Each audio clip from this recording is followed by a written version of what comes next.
Dragon Road and question mark part 1.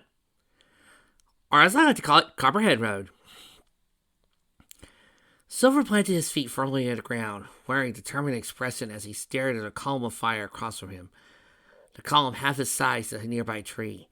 The silver hedgehog sucked in a quick breath and held his arms out in front of him, his left hand above his right hand. And a horizontal wave-like motion with his left hand, creating a crescent blade of psychic energy over his right hand. After a moment, he made a swing with his left hand, sending a blade flying towards a column of fire. Slashed right through the middle of the column and separated into two pieces. A snap was heard, and a moment later, both pieces vanished completely. Blaze, who had been leaning against a nearby tree, lowered her right hand to her side and stood up straight. She turned to look at Silver's direction and started walking towards him while saying, "Nice work, Silver. You've clearly been practicing." Silver rubbed the back of his head with his left hand, blushing slightly as he said, "Thanks, Blaze." He then lowered his chin and looked to his side at Twilight, who had been watching his actions intently. "That's how you perform the psychic knife. Did you get all this?" he asked. Twilight replied, "Uh-huh. You swept your hand while channeling your psychic energy to it, pushing it out and forming it into a blade. On their sleeping, you release it from your grip towards your target." Silver nodded. "Right.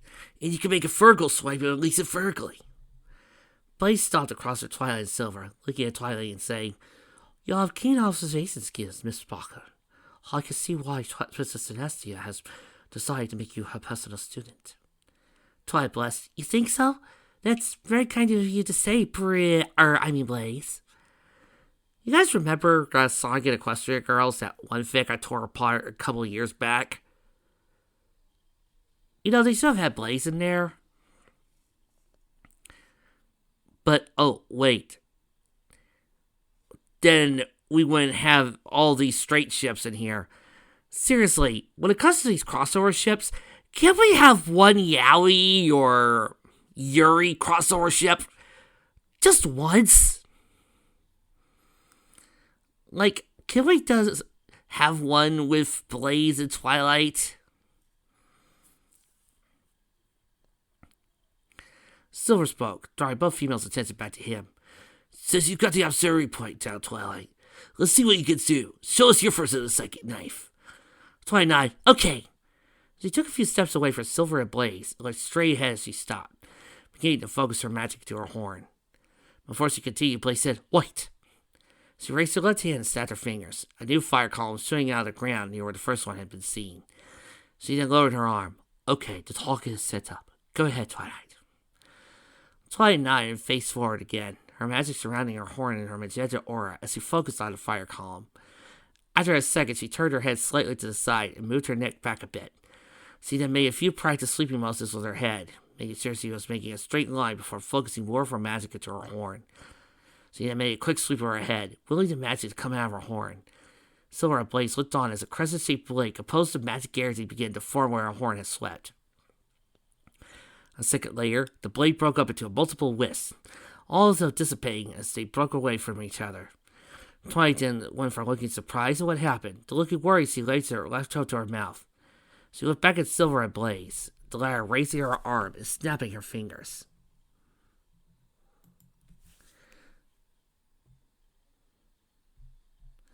Causing the fire column to vanish from existence.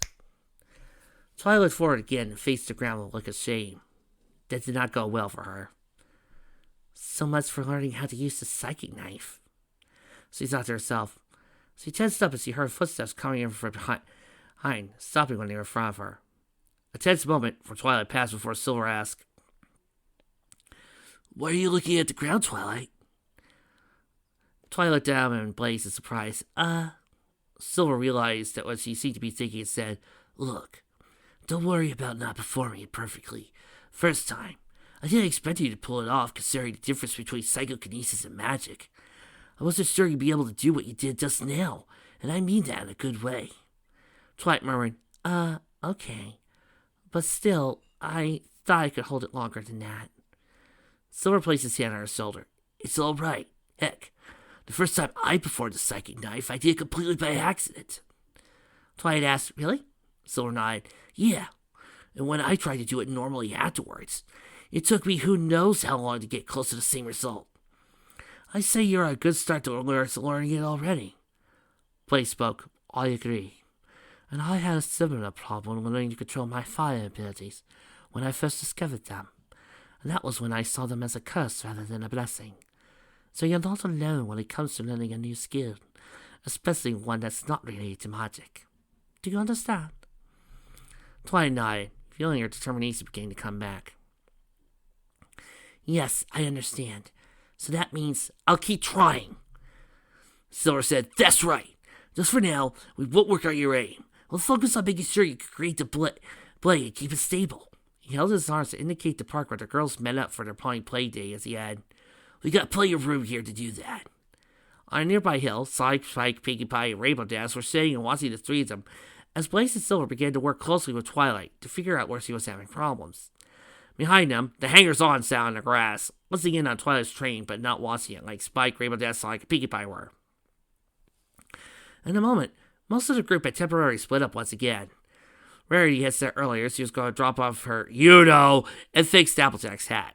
The reserve pony, Braveburn, and Little Strongheart decided to go with her. Fireside, meanwhile, said she wanted to go back to her cottage to take on Angel and her other animals. The pink maid Megan her usual caring, motherly self when it came to animals. Upon seeing they were going to be split for a while, Silver had suggested teaching Twilight the psychic knife to pass the time. And the laboratory unicorn suggested they go back to the park to practice. Shortly after arriving, Tails and Sakura headed back to Ponyville, saying he would meet up with the others later before heading off in different directions.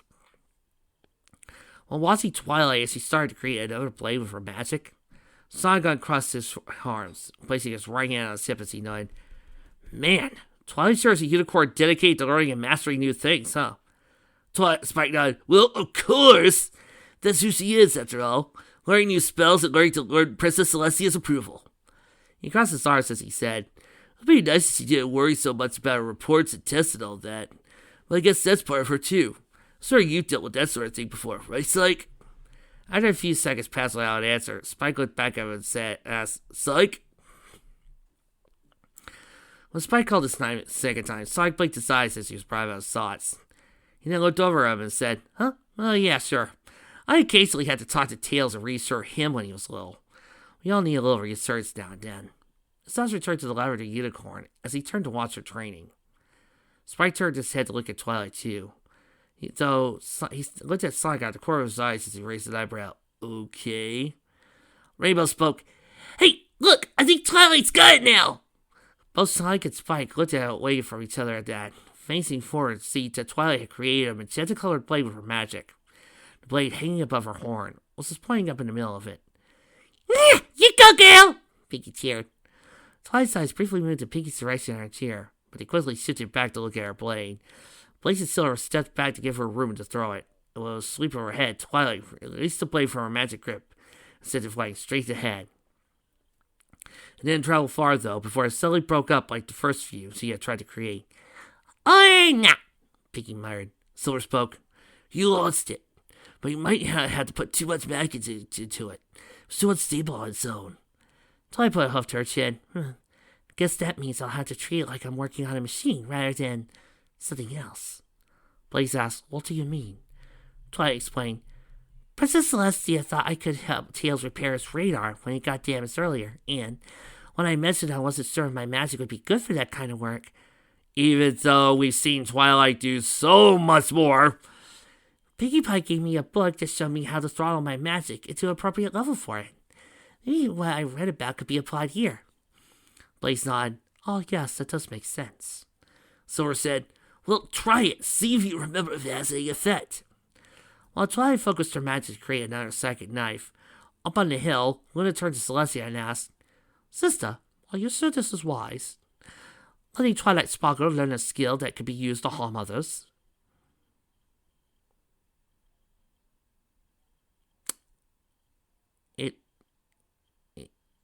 Excuse me? What? Sister, are you sure this is wise? Letting Twilight Sparkle learn a skill that has been used to cause harm to others? Oh my bucket god, are you serious with this? are you meaning to tell me that in this particular universe, Celestia, our princess, our high and mighty mage, never thought to teach Twilight any spells that could cause harm to others?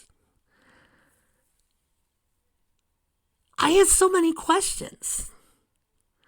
Like, if Celestia didn't teach Twilight a spell that could cause harm to others, then what was that machine gun arrow she used back in season 2? And what about the one in needed spell? I guess I could say that Twilight learned these spells on her own. That makes perfect sense. I'm fine with this. But Celestia not teaching her any spells that could cause harm to others? Luna, have you seen the world you live in? Now I remind you, I live in Ponyville. I'm right next door to freaking Everfree Forest. There's a place called Ghastly Gorge. I one time, while going over to Las Vegas to do some research for a Fallout fic, I accidentally came across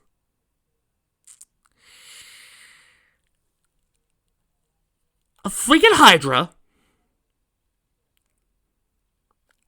a Marlboro, a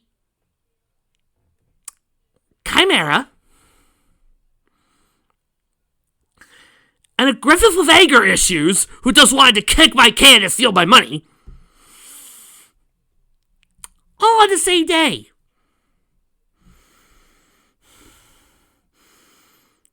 You mean to tell me that you have problems with Twilight learning a spell to cause harm to others and learning to defend herself? Luna, I thought you were going to be smarter than your sister in this fic. But now I see that both you and Celestia have taken the idiot ball and are playing volleyball with it.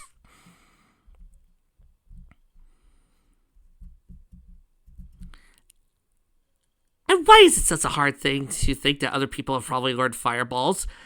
Actually, why isn't a fireball a standard in not only fantasy settings, but for a lot of Wizards handbooks? I mean, I freaking love Lord of the Rings to death. It's my favorite fantasy book. But it's Saruman who's usually throwing the fireballs. Gandalf doesn't. And even Harry Potter, the poor guy just fires Expelliarmus.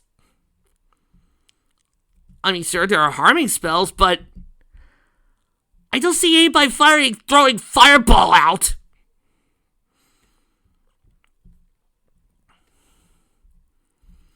Ow, that line hurt me.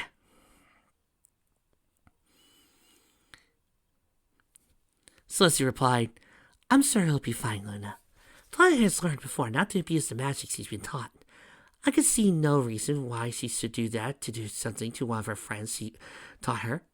Luna asked, so, this should count as being part of her next level of studies, being taught by another princess and no time traveler at all.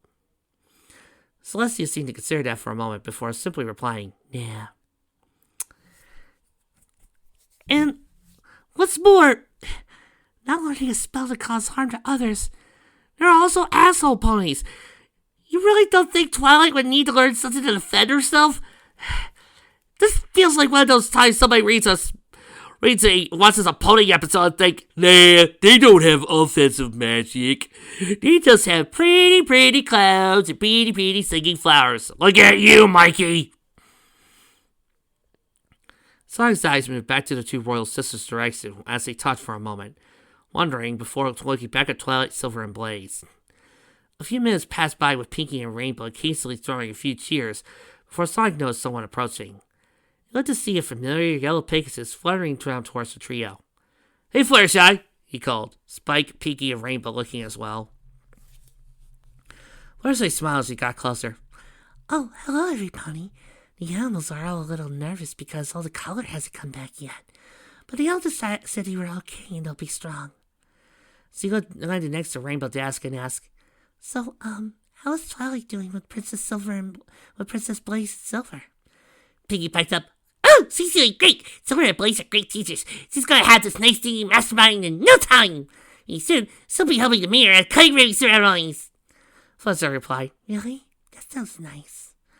Rainbow said, "You do know that's not all she's gonna use it for, right, Pinky?" Pinky's eyes on him. "You're right, Dashi. She can cut cakes with it, and pies, and brownies, and cookies." Rainbow rolled her eyes. "Right. I don't know about cupcakes, though." She looked out to the side and saw a familiar group approaching, though she mostly noticed the Earth Pony in front of the group. "Yo, Applejack!" The Earth Pony quickened her pace, reaching the group on the hill, before Rarity, Braybird, and Little Strongheart did. "Howdy, yo!" she exclaimed. She turned, showing out the side of her hat that she caught on fire earlier. "What y'all like?" she asked. Sonic held his left thumb up. "Looking good, Applejack." "I didn't know, Barry. See, your hat hadn't been burnt in the first place." Rarity, Braybird, and Little Strongheart walked up as Applejack turned back. Braybird saying, "How, Si? What's Rarity does some fine work." Spike grinned. "Well, of course. That's why she's so popular with ponies like Hoity Toity and Sapphire Source." Rarity smiled. "Oh, you flattered me, Spike." Looking over the group, she noticed Fluttershy standing near Rainbow Dash. "Oh, Fluttershy, I'm so glad you're here, darling." Yellow Pegasus looked forward at that. "Why? Is something wrong? Did something scary happen?" Rarity replied, "Oh, no, it's nothing of the sort. It's just..." She turned to the side, showing her previously hidden right side, revealing a familiar cat clinging onto her. "It's a pet," she squeaked. I just saw a comment from the Changeling Lord, and he mentioned one of the things that is hard about this fic is that it spots your head off. My problem with this fic is the frequent callbacks.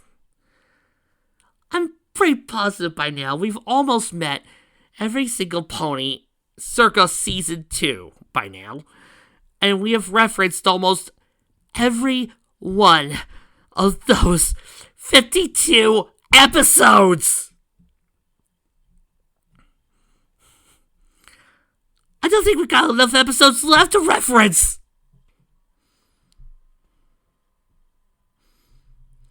Piggy smiled. "Oh, you brought Opal to the park?" said Gus. "Wait, aren't we having our play date now? Why didn't anybody tell me we were having a schedule change? This isn't my schedule." Rarity sighed. "No, Pinky, we're not having a play date now. Opal just won't let go. You and Applejack paper and no strong paw can't get her to budge." She began to tear as she whimpered.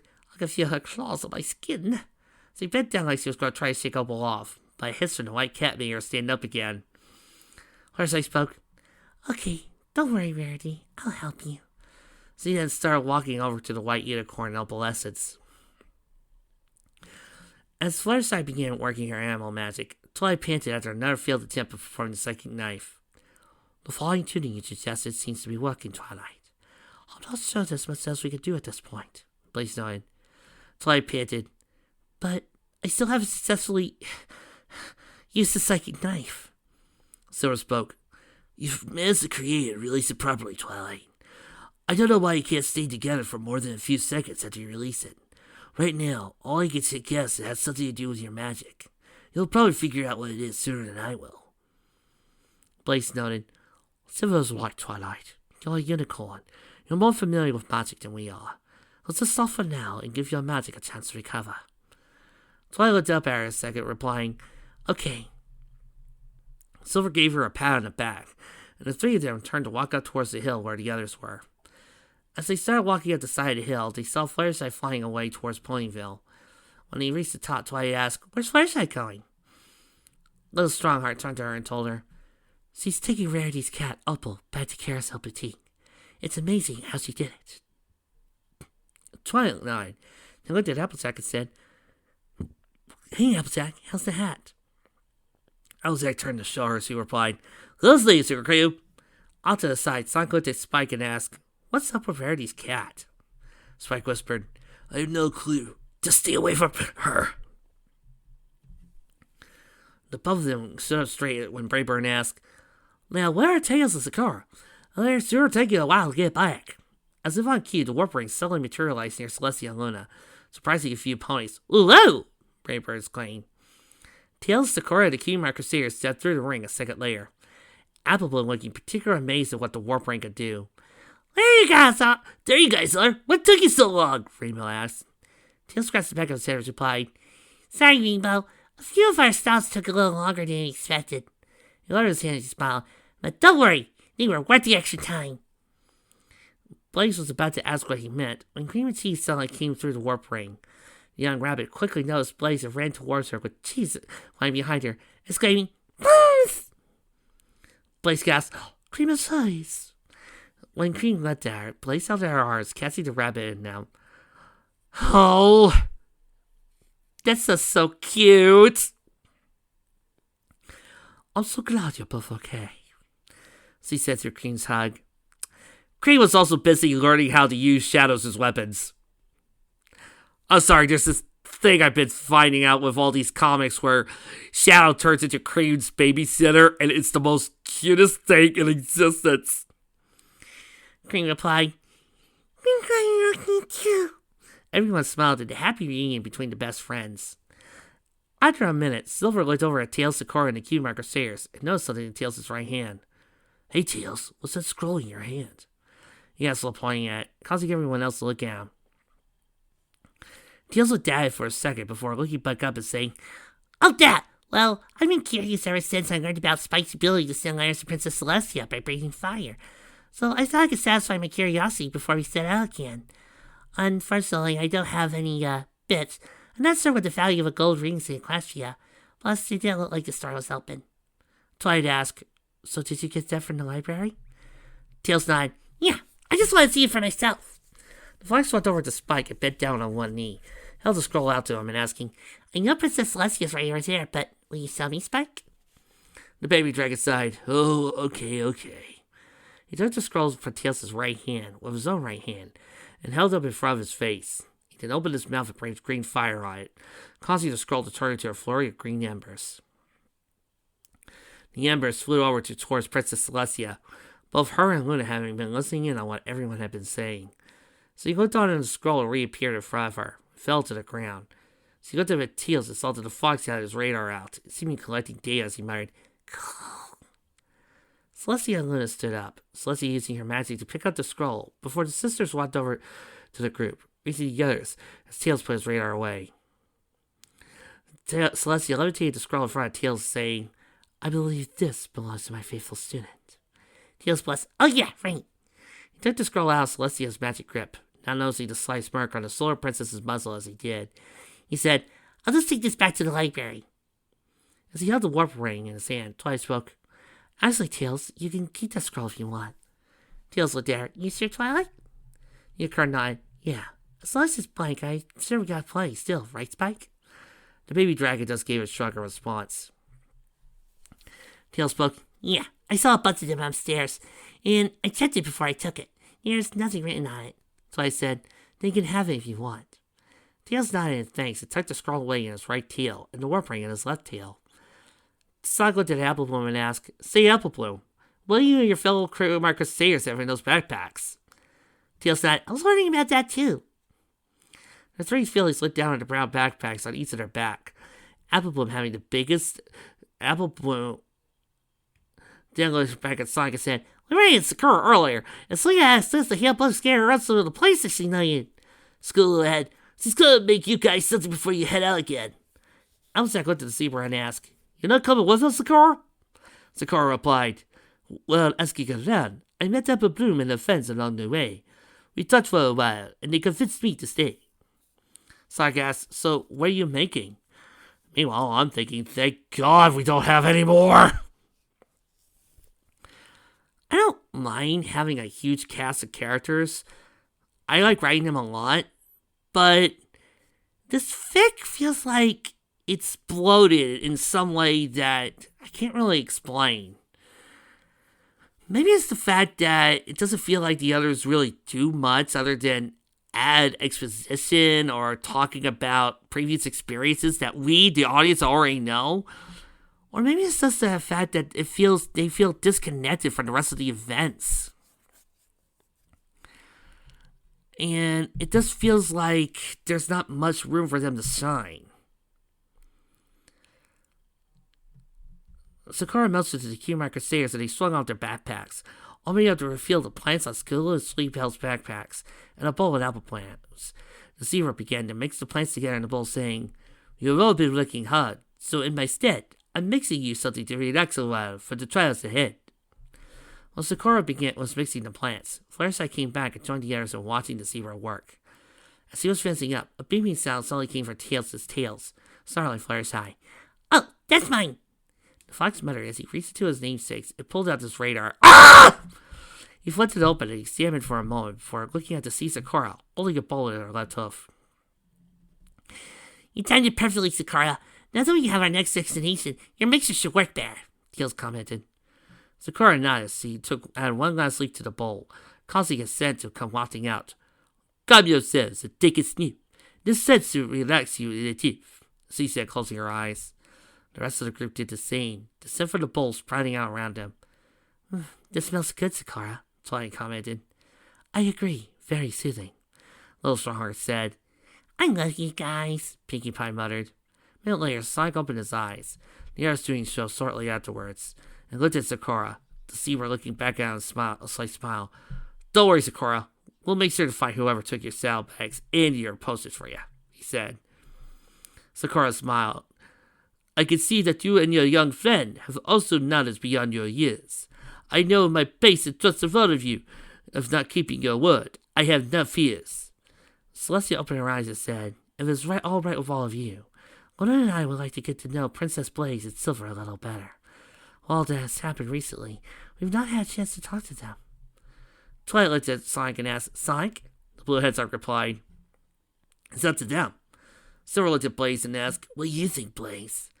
The princess put a hand on her chin and thought, "Man, I would like to spend some time with Cream." She looked back at Sonic and asked, "Are you sure you'll be okay if we do not come along?" Sonic replied, "We got Spike, Little Strongheart, and of course ponies. Between them, Tails, and me, I think we'll be alright for a while." Blaze nodded. She returned to Celestia and said, "Just do not address me by title, and yes, I would like to get you to know you better, and your sister, Celestia." Luna smiled. "Huzzah! We shall have a royal meet and greet, as they say."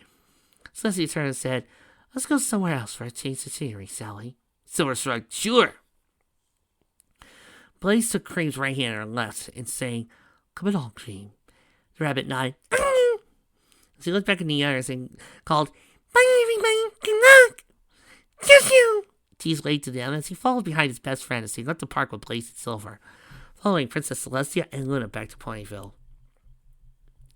Sakura looked at the others and nodded at them before placing the bowl in her hoof and on her back. Applejack looked at Applebloom, Scootaloo, Sleepbell, and said, "Y'all be good now, you hear? Stay close to Sakura." The Kiyomar Crusaders replied, "We will." Sakura nodded at them and they all left the park, going in the same direction as Celestia's entourage. After he learned, Brayburn asked, "It's our turn now, right? To look for Bug Mike and tell us the yours?" Sonic nodded, "Yep." He looked at Tails and asked, "Where to, Tails?" Tails replied, "The schoolhouse." He looked at the ponies and asked, "You all know what that is?" Rarity answered, "Of course. Don't worry about consulting your little radar, Tails. We are sure you'll do it." With that, Spike and the main six walked out of the park, Sonic, Tails, Brayburn, and Little Strongheart following them. As they headed back to Ponyville on the way to the schoolhouse, they were unaware of a pair of sun-glow eyes and a pair of blue eyes following right behind them. Sonic and the others found themselves standing on a stone pathway after going through the portal, they found themselves on the schoolhouse's backyard. Portal had come through behind them on the side of their path. Above them, the sky was bright and overcast, the sun highly visible through the cloud covering. Fluttershy looked around cautiously, half expecting something to attack them at any moment. Where are we?" she softly asked. Tails looked down the stone pathway, then up at the mountain behind the group before saying, "Mountain path, a laid stone pathway." He looked at Sonic and said, "I know where we are this time." Sonic nodded. Yeah, me too. Pinky piped up. Oh, sounds like a game. Can I play too? Rainbow looked at the pink pony for a moment before turning to Sonic and Tails and asking, So, since you guys know, where are we? Before either Sonic or Tails could reply, Brayburn, who walked to the side of the stone pathway, suddenly exclaimed, Whoa! Everyone turned to see him and quickly backpedaled from the side. Sitting down on his rump just as front of the group. His little strong heart moved up alongside him and he said, Nice little sleep drop. Elsa stepped over to the side of the path herself. Looked down. See soon. Took a few steps back, saying, Well. She looked back at Sonic and Tails and asked, Are we up on a mountain? Sonic replied, That's right, Applejack. We're shooting up. Give or take a stone path or two. Twilight asked, Shooting up? Isn't this where you said you learned how to make tea, Sonic? Sonic nodded, Yep. He pointed to his right while saying, The village is that way. Let's go. He turned and was about to start walking, when Tails grabbed his right arm with both hands. He looked back over his shoulder at the fox, who asked, Sonic, you really think it's such a good idea to walk to the village with a baby dragon and buffalo ponies, especially unicorns and Pegasus ponies? Said members of the group, looked a little confused at Tails' words. Sonic shrugged. Sure, I mean, we walk into a lot of places and most people don't mind. Tails let go of his arm as he pressed. Yeah, but people can recognize us the world over. I'm just thinking it might be a little different for our new friends. Sonic replied, Don't worry about it. Once the initial shock wears off, the humans will be cool with them. It didn't take us long to get used to each other despite the differences, right? Elzak smiled. How are you there, Sugarhub? Let's go meet us some humans. So he then trotted past him, followed by Rainbow Dash, Spike, and Rarity. Sonic glanced back at Tails and shrugged before starting after them. Tails, Twilight, Brayburn, Little Strongheart, Flare, and Pinkie Pie following behind him. As he left the portal behind, it began to ripple as something else came through it. After walking up a short ways, the crew stood outside the gate, which marked the entrance to the village. Looking through the other side, Spike, Little Strongheart, and the ponies were all struck with amazement. Just as Sonic and Tails suggested, there were humans in the village. Oh sure, Twilight, Rainbow, Applejack, Scaloo, and Spike had that run-in with the police earlier, but those humans had been in their cars, and the only human they had reference for was Dr. Eggman. Now they were actually seeing ordinary humans in the flesh for the first time. It felt so different. Those are humans. Amazing. Little Strongheart murmured. Yeah, they definitely look like the Eggman guy. Yet they look different, Spike noted. Tails nodded. Yep, just like ponies, dragons, buffaloes, everyone has the similarities and differences on the inside and outside. Oh, guys, just want to tell you right now, irony of ironies, on my fanfiction page right now is a commercial for Sonic the Hedgehog, the game. I find this hilarious we're doing this, and Sonic is looking at me right now and doing the one finger pose. It's so cool. Sonic looked at the others and said, Come on, let's go talk to some of them. First I looked at him nervously. They won't try and hurt us, will they? Sonic replied, No way, Fluttershy. A, the people at Shunnan are relatively peaceful to begin with. B, humans and ponies aren't all that different. And C, you're with Tails and me. Trust me, they'll be fine. Rainbow nodded at Fluttershy. Yeah, and any of these people try anything funny, we'll just show them not to mess with us. Fluttershy didn't exactly like the sound of what Rainbow Dash was implying, but she faced forward, following in line with the others as he started walking again. Except for Pinkie, who merely bounced along with the group. As soon as they stepped under the gate and crossed over the bridge in front of it, a few of the ponies half expected the humans to make a deep deal over them. But as they walked over along the stone street, most of the villagers looked down for a few moments before offering a humble nod or wave. So a few kept staring. They seem to be taking this awfully well, Twilight replied. Yeah, that's kind of why I like it here. As long as everything's cool, people are pretty accepting, Sonic said. Brayburn smiled. Well, last return. A few nearby bystanders looked at the group at the sound of the pony's face. Despite the reassurance, Fluttershy soon came to a stop and let out gas. Causing the others to stop and look back at her. It's those two. They're coming over here, she squeaked. The others looked to see two younger humans, a girl wearing a red t-shirt and blue pants, and the other boy wearing a blue long-sleeve shirt and black pants, passing over to them. The two kids stopped in front of the group. The girl saying, "Hi, Sonic. Hi, Tails." Sonic smiled. "Hey there, Yulin and Chun. It's good to see you again." Tails nodded. "Yeah, how's your grandfather doing?" Chun said, "Grandfather's doing great. He's been working on Charles hard, and he says his back might be getting better." Tails smiled. "Really? That's good to hear." Yulin giggled. "I think grandfather keeps giving Charles a lot to do, so he doesn't have to worry about his back." A voice from behind the kids spoke. "I heard that. You didn't." Yulin and Chun turned to see around. As long as this group looked to see Zhong Xian, the village elder, step around the corner. He walked over to his two grandchildren, Li Yan and Chun, hugging him back as he patted them on the heads. When they let go, Zhong Xian looked at Sonic's group and said, "Welcome back, Sonic and Tails. Are these new friends of yours?" Sonic nodded. "Yeah." He looked at Twilight in the ears and said, "Sorry about getting caught up like that, guys. This is Zhong Xian, the village elder and master healer. Yilin and Chun are his grandchildren." The ponies and Spike and Little Strongheart all smiled at that and stepped forward, introducing themselves. Although he was surprised that Twilight and Rarity were unicorns, Rainbow and Fireside were Pegasus ponies. Little Strongheart was a buffalo, and Spike was a baby dragon. Zhong Xian warmly welcomed them all, as did Yilin and Chun. "Have you been practicing?" "Yeah, although my biggest question, I would ask about how everybody here seems to be able to speak perfect English in this story, but this is one of those you suspend your disbelief moments. I mean, technically, how are Sonic and Twilight able to speak the same language? There's multiple dimensions, and it seems like that everybody in Equestria speaks English. Everybody on the entire planet of Equestria speaks English, speaks the same type of English.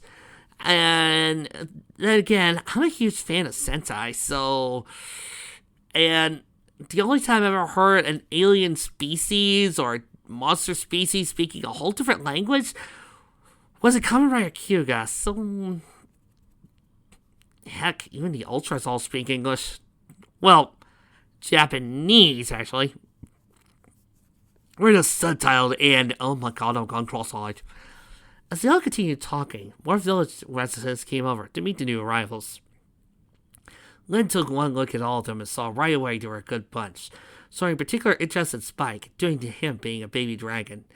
Slightly to his displeasure, Xianren showed an interest in Twilight's magic studies and the orchards that Applesack and Brayburn had taken care of. Wan Lin got along well with Rarity and Fluttershy, offering to show them something traditional when Rarity asked about fashion and Shunnan. Finally, Shui Feng got to talk with Rainbow Dash, Pinkie Pie, and Little Stringheart. All in all, the Equestrians were getting along great with the humans at Shunnan. Guys, I speak Japanese, not Chinese! The meet and greet was interrupted, however, when some of the ponies and Sonics let out large growls, causing them to blush. "Oh, sounds to me like some of the ponies are looking to get a taste of the Far East." Lynn smiled. Rainbow blessed as her stomach let out a grumble. "Well, I guess I could go for a nibble or two myself." Zhou Zhen suggested, "You might want to take care of that for now. We have plenty of food in our village, and I'd rather not have to check on any of you over something as trivial as low blood sugar. I'm sure you all must be very busy as it is." Halzak shrugged. "Well, we have been running around low lately." Twilight nodded. "And I was practicing hard to learn a new technique for my magic a while ago." Shin said, "Then you should definitely take a break and get something to eat. I'm sure you'll love the food here, especially the meat buns." Yulin leaned over and whispered, Chuan, most of them are ponies." Tails looked at Sonic and asked, "Well, now Sonic, we're using Sonic. We can stop for something to eat, right?" Sonic nodded. "Sure, hang on, I'll talk to Wong." He turned and walked back down the path, walking over the wooden bridge to the pork bun shop as the humans began to spread out a little. And also probably look for a couple of chili dogs. Little Strongheart turned to the others and asked, Wong. Lin said, That's my dad. He works at the counter at the shop. Lin added, We don't let him anywhere near the kitchen, right, grandmother? Lin got a favor to nod at that. Sonic went to the counter and asked, Hey Wong, how's it going? The man looked and upon seeing the blue hedgehog said, Oh, hello Mr. Hedgehog. I suppose I am doing all right. I would have come over to meet your friends, but considering how strict Lin is about her meat buns. Sonic waved a hand. Yeah, I know. Wong said, So, what can I do to you today, Mr. Hedgehog? Sonic leaned on the counter when was left on and said, Give me 11 orders of your famous noodles and some rice balls. Rice balls? Ramen? I'm in heaven! Okay, let's see. I'll take some tonkatsu ramen. Tonkatsu ramen kudasai.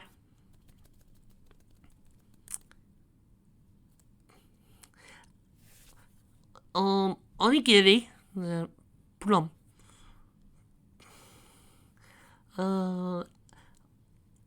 And Dr. Pepper kudasai.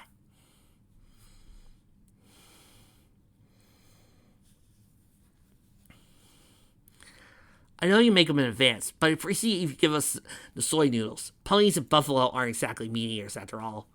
Wong nodded. Sonic also added, Also, I'll take an order of peach buns and Lin's famous meat buns for dessert. Tails, Spike, and I can handle the meat buns. Wong nodded. Very good. Are you sure you're going to be able to pay for that? Sonic nodded and reached back into his quills, pulling out a few shiny golden rings. Spike saw him pull out a few more and leaned to Tails, whispering, Does he keep everything he finds in his spines? Tails whispered back, I don't know. I keep forgetting to ask.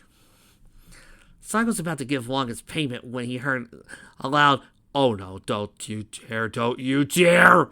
Oh my gosh! Oh god, we're about to do this, aren't we? Everyone looked towards the village entrance to see a mint green unicorn on her hind legs, with her hooves on her cheeks, her mouth open and wide in amazement. Oh my god, no! Okay, no. Skipping over the Lyra jokes and human fascination jokes and moving straight to the werehog exposition. Twilight looked at Sonic oddly. Werehog? Really? Yeah, that's what I just said, Twilight. Tails looked forward and said, Yeah, he did turn into a werehog. It was an unexpected side effect of one of Eggman's recent plans to conquer the world and build Eggman Land. On the other side of the table further down, Rainbow Dash raised an eyebrow. Eggman Land? Before the silent American could reply anymore, Pinky popped up. This is like a kind of amusement park. Sonic said, Oh, it was an amusement park, alright, Pinky. One with red skies, killer robots, minions, weapons, and every safety hazard imaginable. Eggman definitely spared no expense. Rainbow rolled her eyes. Sounds like a great place to go for vacation. Sonic nodded. Yeah, you wouldn't believe how bad it looked. Seriously, I'll never understand Eggman's taste. First, I meekly asked, Sonic? What were you saying about turning into a werehog, if you don't mind telling us? Sonic replied, Oh, of course not, Fluttershy. I ended up storing a bit of Dark Gaia when Eggman woke it up. Twilight asked, Dark Gaia? Sonic nodded, Yeah, it's an ancient monster that Eggman wanted to harness the power of to conquer the world. Kind of like chaos. You growled, That jerk! Where is this Dark Gaia thing? We should make sure Eggman can't get near it ever again. Sonic sparked, Dark Gaia? It's right below us. Applejack blinked. Come again? Sonic pointed down at the ground with his right hand. It's back in the planet's core, back where it should be. Sonic's smile eased off slightly as he added, along with Chip, or rather Lightlight, I guess. Applejack shook her saying, I think I'm missing something here. Light Gaia? Dark Gaia? What the hey? Tails spoke, I can explain. You guys know how Princess Celestia is tied to the day and Luna is tied to the night? Spike, Little Strongheart, and the ponies, save for Lyra and Bonbon, all died. So Tails continued, Well, Light Gaia and Dark Gaia represent the day and night as well, but their connection is a little different. Little Strongheart asked, How so, Tails? Tails explained, Well, you see, there's a kind of cycle that's been happening in our world since the beginning of time. Dark Gaia spends millions of years growing in the planet's core. When the time is right, it rises to destroy the world. When that's happened, Light Gaia rises to put the planet back together. This has been happening for ages, but we know it's true because of the Gaia manuscripts that record what happens tens of thousands of years ago. That's how Eggman learned about Dark Gaia's existence. So I'd ask, so he was ready for Dark Gaia's awakening? Sonic said, no. True to form, Eggman couldn't wait to have such an ancient creature under his control. He got me to use the Chaos Emeralds when I was confronting his fleet about the planet. And while I was super, he managed to lure me into his cannon. He took the power of the Chaos Emeralds and fired it at the planet. It blew the whole planet to pieces like a big jigsaw puzzle. Rarity gasped, that's terrible. I thought he sounded bad before, but... She pounded her hose on the table, looking absolutely livid, causing some of the others to exchange nervous looks. Rainbow recovered first and asked, why would he destroy the planet? Sonic said, it was only to awaken Dark Gaia. But since it was a time of awakening, Dark Gaia fell apart shortly after it woke up, scattering across the world. And Light Gaia ended up getting amnesia for the early wake-up call. All he could remember was something falling from the sky. When I met him, I thought I landed on him, so I offered to help him get his memory back. Spike asked, and you called him Chip? Sonic shrugged. Well, he couldn't remember his name, so I had to call him something, right? And he really liked that chocolate chip cream Sunday Supreme that's famous over at Nappos. It seemed to fit him. Pinky Joel, oh, chocolate chip Sunday Supreme. Oh, I could just imagine it. Sonic chuckled. Yeah, that's kind of like how Chip reacted. He shook his head and said, anyway, we spent the whole day searching Outpost for any clue as to who he could be, but no one seemed to recognize him. Rayburn asked, so what do you do? Tails spoke, luckily for both of us, I was in Outpost at the same time, getting data for Professor Pickle. Rainbow raised an eyebrow. Professor Pickle? Tails nodded. Yeah, he's a professor of archaeology over at Spagonia University. Sonic guy, and he loves cucumber sandwiches. Twice's eyes lit up. University? Tails said, It has scholars from around the world, and Professor Pickle has a lot there. In fact, last time I checked, he still had the Gaia manuscripts. Elzak asked, so if it was in this Spagonia place, and you're all in the Apple place, how does you get there if the planet was broken? Tails answered, well, I just fought off some of Dark Gaia's minions. We used my Tornado 1 to fly out to Spagonia. It also helped us get to the rest of the continents. Fluttershy asked, Tornado 1? Tails nodded. Yeah, it's one of my main personal biplanes. I modeled Tornado 1 after the original Tornado. It was the size plane. He then said, anyway, we got to Spagonia. We found that Professor Pickle had been taken by Eggman, so we had to go to Missouri to rescue him. Sonic smirked. He was more upset about having to eat Eggman's terrible food other than the fact he'd been kidnapped. There raised a few chuckles around the table. Tails giggled. Yeah, he was. So after we got back to Spagonia, he used the information in the Gaia manuscripts to point the way to the Gaia temples around the world. Since the Chaos Emeralds had also been draining their power after Eggman broke the world apart, we had to visit the temples to restore their power, which also brought the pieces of the planet back together. I had to wonder, if the Super Emeralds are in fact the Earth's Chaos Emeralds, and the emeralds that we've been using through the past few games are the Ancients' Chaos Emeralds. And I have to wonder if those Gaia temples are actually meant to charge up the Super Emeralds. So in a sense, Supersonic is only the way he is because he's only using the power of another world. Hypersonic is Earth's defender. Sonic took over. While we were restoring the 6th Emerald in Adbat, Chip touched the stone carving in the Gaia Temple, which restored his memories. After he explained his and Dark Gaia's history to me, we stopped by Pickle's other lab at Shamar and learned that the last temple was on the continent where Eggman had built Eggman Land. Chip and I were able to reach the Gaia Temple and restore the last Chaos Emerald, as well as we beat the robot Eggman created with Dark Gaia's energy. But by then, Dark Gaia had just put itself back together. Once it took back the fragments I had absorbed, it was complete. First I dared to ask, so what happened next? Sonic said, with the help of the Chaos Emeralds, Chip was able to summon the Gaia Temples and put them together to make a giant motherfucking robot. Together, we were able to do some damage to Dark Gaia, but we hadn't defeated it yet.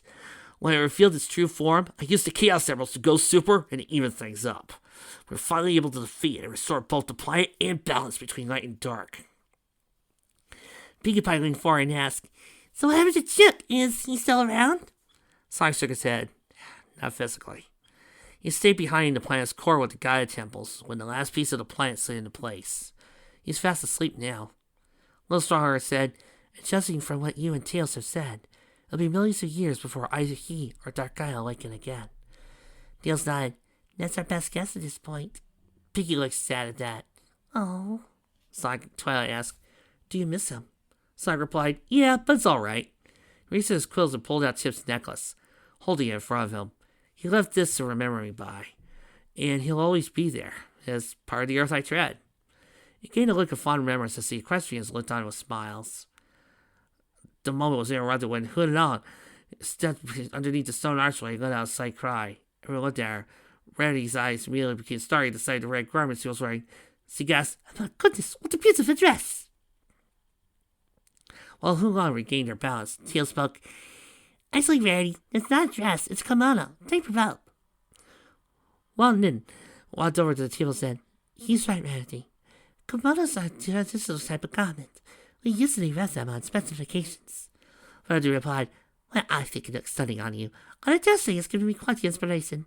When this is all over, I must make kimonos of my own to sell at Carousel Boutique. She looked over at Wang Nin with big eyes. Could I possibly examine yours here to get an example of the type of material you used to create it? Finally, we got something in character for Rarity! Wang Nin was taken aback by Rarity's words, but she replied, sir, you can look at it. She undid the sash on the back and opened the kimono up, stepping out of it. She then handed it to Rarity, who eagerly took it with her magic, examining it. Under her breath, Wang Nin sighed, the next time I have to wear that, the better. She was broken out of her thoughts when Tails asked, is everything okay, Wang Nin? The girl's head snapped and said, oh yes, I just came to tell you that your food will be ready soon. Also, I can take those towels if you're dry enough. Tails realized the only wetness he could feel from the towel itself. He told Wang Nin, yeah, my fur feels pretty dry now, thanks. He lifted the towel off himself and handed it to Wang Nin, and he soon walked over to him. Twilight also took her towel off and handed it to Wang Nin, saying, thank you, Wang Nin. The girl nodded and replied before walking over to Brayburn, taking his towel as well. As she turned to leave, she stopped and looked at Brayburn, saying, oh, and Mr. Brayburn, your hat and vest is still drying, but they should be dry by the time you're all done eating. Brayburn replied, all right, like you got, ma'am. Wang Nin nodded and was soon walking, deciding to get the kimono back from Rarity once he came back from the food. After Wang Nin left, Twilight turned to Sonic as he was placing Chip's necklace on the table and said, I was just wondering, what's the difference between regular you and Werehog you? Sonic looked at her and shrugged. Yeah, I get more beastly, physically stronger, lose a lot of my useful speed. Oh, and my arms get really stretchy. And everybody seems overly focused on that! Seriously. People keep complaining. And then, suddenly you are shocked when people go, we actually like that game! But you spent all this time complaining! Well, yeah, we wanted to talk about the bad stuff. Then why didn't you talk about the good stuff so we know what you like? Talking about the bad stuff is easier. And people wonder why I stick with Good Fix. Tails spoke, yeah, a number of Dark Gaia's minions were able to stretch and extend certain parts of their bodies. Sonic had part of Dark Gaia in him, giving that straight trait when he was in Werehog form at night. Elzak asked, how far could you stretch your arms, Sir Helg? Bonbon spoke for the first time while looking at Lyra's direction. If you were this Werehog thing, would you be able to stretch your arms to Lyra and pull her over here? Sonic was silent for a moment to tone in the airplane's voice, but soon said, yeah, actually I could. Spike spoke up, well, this sounds strange, but kinda cool. Sonic replied, well, it was useful, that's all that mattered to me. Piggy giggled, stretching arms, long arms, arms! Little Strongheart asked, but you don't turn it into any more, do you? Sonic shook his head. Nope, it's not so bad, though. Most people are able to recognize me on sight like this. The group sat in silence for a moment before Huang Lin returned with Xin Lin, Wang, and Lin. Wang Lin in the form of two, carrying trays with bowls of noodles and rice balls on them.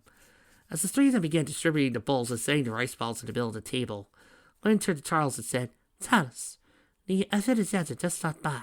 I believe he has a delivery for you. Charles, who looked eager to do anything other than talk to you-know-what, replied, really, I guess I better take care of that. He looked at Lyra and laughed. And then we end off with more Lyra human lover jokes. Hooray!